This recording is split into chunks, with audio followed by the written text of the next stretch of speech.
kids in a proper way and be proud of them in later days. Think about the children. Not later, but now. Think about the children.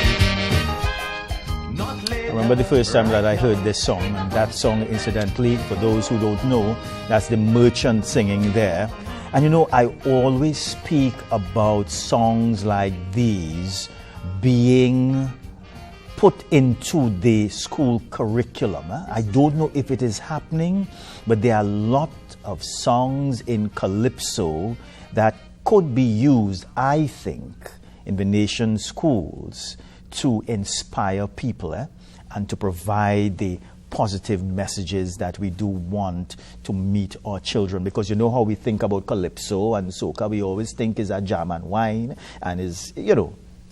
So there are great positive messages that I think that we should relay to our children via Calypso. All right, so that's another discussion for another time. All right, but we're speaking about educational issues this morning. So this morning we look at the preparedness of schools and other issues in education as the beginning of the new school term draws closer. With us this morning is President of the Trinidad and Tobago Unified Teachers Association, Martin Lumpkin. Mr. Lumpkin, as always, thank you very much for joining us. It's always good to speak with you, sir. Good morning, Mr. Hopkinson. Good morning. Thank you again for having TTUTA on your program. Of course, Mr. Lumpkin. Well, I know that there are a number of pressing issues that still need to be addressed before the opening of the new school term. Yes, there are. And we would have highlighted, and media would have highlighted quite recently, we have the area of filling of vacancies in both the primary and secondary school. And I'm getting feedback even at the ECC level. They have their challenges within that sector, but within the primary and secondary school, we have the filling of vacancies. And the filling of vacancies within two aspects. One, upgrade of persons who have been in the system. We're speaking about assistant teachers, primary and secondary, who have their qualifications submitted to the Ministry of Education and are awaiting upgrade to T1 or T3 or T2 to T3. And some of them have been waiting for years. Have instances where the Teaching Service Commission and the Ministry of Education would have taken in new persons to fill vacancies, bypassing those already in the system. And you can appreciate, and the nation can appreciate, the disadvantage that places on persons who are in the system, waiting for them to be confirmed in the position of T1s or T3s. Recently, the Ministry of Education, this commission would have advertised filling of vacancies for what government primary schools. We haven't spoken about the denominational schools as yet. However, the process was stopped mid-flight while they were conducting interviews. We were contacted when we reached out to the Ministry of Education. We met with them shortly after. The reason preferred to us by the Ministry of Education was that they were filling the vacancies based on the persons who are already in the system, which we quite agree with and we would have been advocating for a number of years. So we were quite pleased to hear that. However, a circular or an email, which we cannot confirm the authenticity of it, was emanating and circulating, stating that the process and would have re-interview. It's quite easy, but that puts up further filling these vacancies, and we are a couple of weeks new academic year, and we are not confident that those vacancies will be filled in time for the new academic year. Well, you know, Mr. Lumpkin, I know that following your statements, the education minister, she was spoken to by members of the media.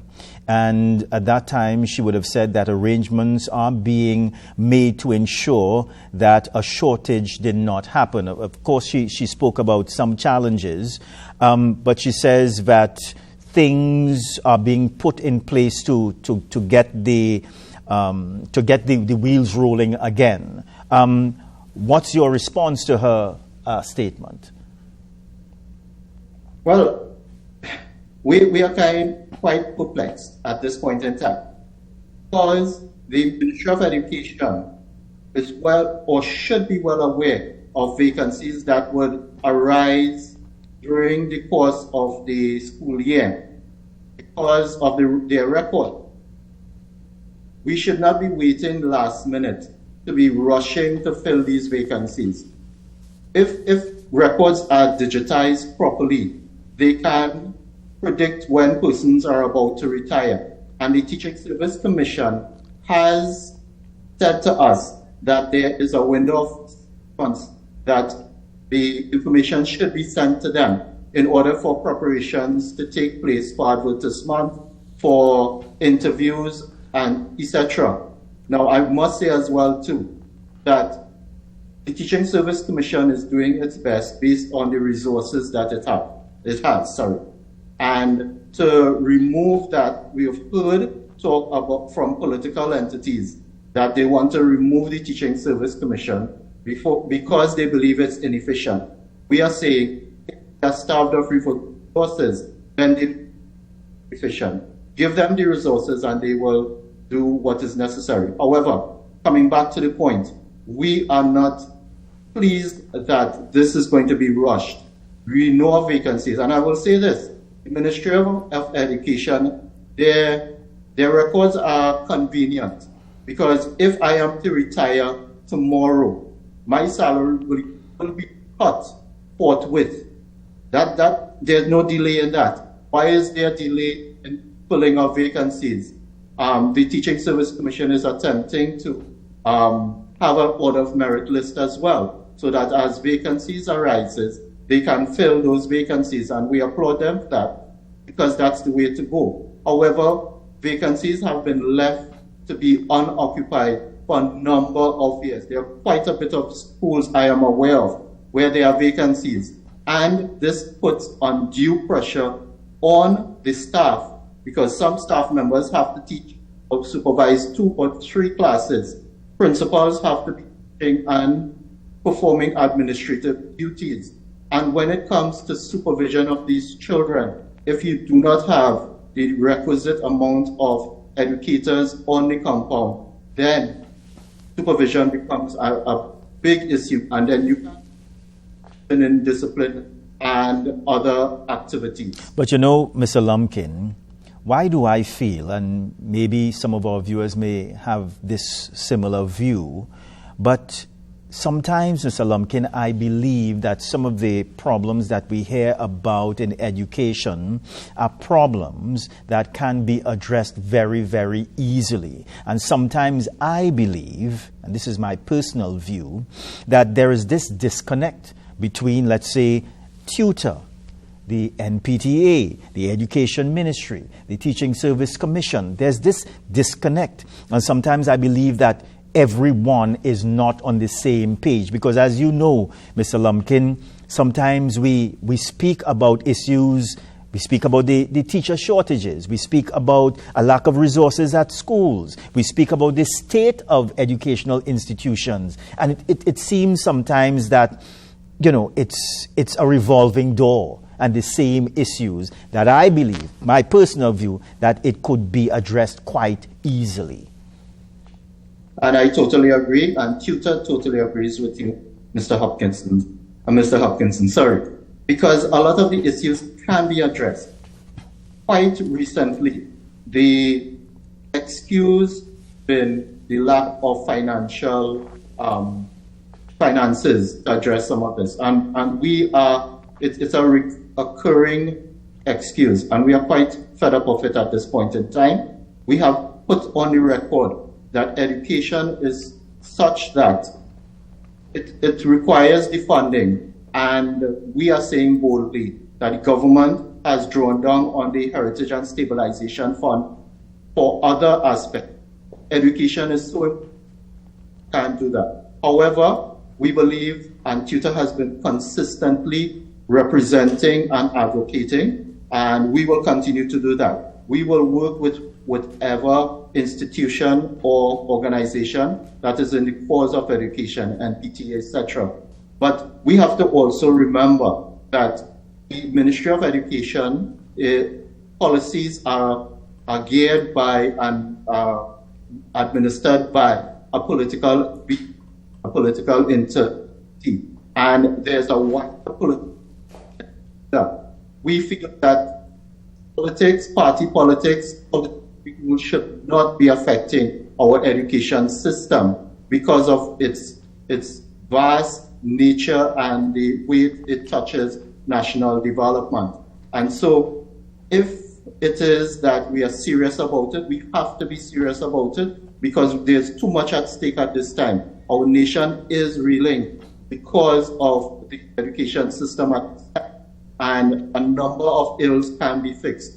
However, we need to come together. TTUTA is always willing to work with whichever administration is in power in order to have the system fixed. And as rightfully said, there are some very easy fixes, as we say, low, hanging fruit that we can address.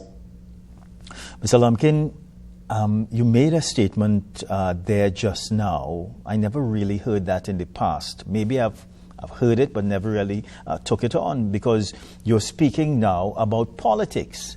And I never thought, and maybe wrongfully so, that the politics could be preventing developments in education. Just touch on that for us, because I think that everyone would be interested to know how the politics are shaping things or preventing things in education. So we've seen in the past, history has taught us that when there's a change in administration, even within the same party, and we're speaking about outside of parties as well too, the two main parties, we've seen where projects have gone on the shelf. We've seen where policy direction has changed. I'll take, for example, we had the rebuilding of our junior secondary schools. So you can recall in the 1970s, the junior secondary schools were built. 2000, the junior secondary schools were de-shifted and converted to 5-year schools. And there was a trust to rebuild those schools as well. There are a number of schools that would have reached 75%, 80% completion, and with the change in administration, it just went dead. And so we have a number of empty shells next to schools that are facing infrastructural issues. We had the issue of the continuous assessment component, which was shelved by an administration coming in. But there are aspects of the continuous assessment component that can work, because it looked at not summative assessment, but formative assessment. So you will be testing the child as he or she through the system, and that goes towards your final examination. And that is another issue in terms of SCA and placement, but we wouldn't get to that. So those are just simple examples of how the party politics affects and you're looking at millions, tens of millions, hundreds of millions of dollars being spent going down the drain, which could have been used for in a better way and for the development in the education system. I remember at the beginning of the last school term, Mr. Lumpkin, that we did have a discussion about schools' preparedness, and at that time, a number of schools at the beginning of the new school term, they were not in a state to accept children. We also saw that happen in Tobago. As we near or come closer to the beginning of this new school term, let's look now at the preparedness of schools. We have reached out to the Honorable Minister of Education Just at the start of the vacation period, we had a meeting with her, and we did ask the question about the vacation repair program. We were asking about a list of schools, because we appreciate, and I believe the Ministry of Education, during this period of 2 months of not having persons on compound, is the ideal time to be instituting repairs and so forth. And we would have been told that it is for schools that are at a critical point. And we question, what does critical point mean? However, what about those schools that bring us well to, that require some level of repairs? However, we were not given the list, and we were told that the funding had not been released at that point in time. We are coming to the end of the vacation, and we have not gotten any list thus far. Our feedback from our principals, and they have been sending in their repair list through the relevant process, have not been getting have not been getting any feedback as such. One principal said they contacted her for reassessment of what she had, because she had critical work to be done. Electrical is one, and they had to now evaluate based on the funding that they would have gotten. Mr. Hopkinson, this is a reoccurring problem we've been having, and we know that the Ministry of Education will know that this period is upcoming. Wait again last minute. Now, this is the perception we are getting. Wait last minute to have all of this, all of the paperwork done is inefficient, is ineffective, and it is affecting our schools. What may happen is that the repairs will continue during the school term on evenings and at weekends. This is not ideal, because you can still have materials on the school compound that can be dangerous to the occupants. Every year we are going through this, and funding is, again, we have prescribed a solution which the ministry and the government can take into account. So then, judging from what you are saying, it would seem that we may have, at the beginning of the new school term, there may be still problems. It may not be a smooth transition as the new school term begins. Yes, and we are anticipating such, and we will have our ears on the ground to ascertain which schools are being challenged. But let me also say this, Mr. Hopkinson. It has been the experience in the past that functionaries, representatives of the Ministry of Education, have been cajoling our principals to have schools reopened no matter what. So before the beginning of the school term, every term, principals have to send in a fitness for reopening. I have known of situations where principals have said, no, it is not fit for reopening, and the representative of the Ministry of Education has forced the principal to change that, because the ministry, by and large, in our estimation, has been going on a public relations gimmick. So if there are no schools that don't open, then it's a public relations gimmick. All schools have reopened, and we feel that if there are situations where, and principals would not have said to the ministry overnight, we have these problems. It would have been constant reminders to the ministry. And then you want to force these schools to be open under unsafe conditions, which is not in the best interest of the occupants. And they will allow for it to be closed after, But we want to say at the beginning of the school term, on the first day, 100% have been reopened. Now, Gather, I will give that last year. There were some schools and they were not forced. But we have had instances where principals are forced. And in the back of their minds, they will send in a fit for reopening. It is for reopening because they don't want the added pressure of the ministry coming down on them. But by and large, there are some instances where the schools are not fit for reopening and they are forced to say it is fit for reopening. But Mr. Lumpkin, my analysis as to what you would have said is that the education ministry is really putting the lives of children at risk. Yes, we will say not only the students, but the occupants, which includes our members, the educators at risk. And let me say this, if anything happens to someone on the compound, the principal is held liable.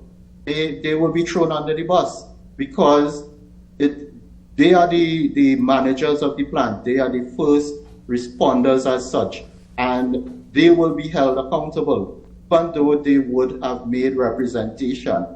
The public wouldn't know that. They will say, well, what did the principal do? But the principals have been making and clamoring for repairs, and sometimes it's simple repairs that can avoid any sort of accidents or... Is school security going to be an issue, you think, for teachers and students at the beginning of the new school term? But school security has always been an issue for some of the schools. And we are speaking about the complements, and that is an issue that needs to be addressed. One, is the complement really suited for the compound? And then two, are they getting the full complement of security officers? We have been saying that at the primary level, these two does, because officers are supposed to patrol as well as man the main entrances. And when you have one person doing all of that, it is not done effectively. At secondary schools, you have some large compounds, some over 10 acres, and you have the complement does not allow proper patrolling and assistance to the schools when it comes to school security. And we want to say this, we have confirmed, because some security officers are saying that are only there to guard plant. We have confirmed that it is both plant and personnel. So we are saying this to the principals, to the teachers, and to the public, that the school security officers are supposed to be there to man, plant, and personnel. And we are also clamoring for the filling of vacancies for school safety officers who would give an added level of assistance to secondary schools.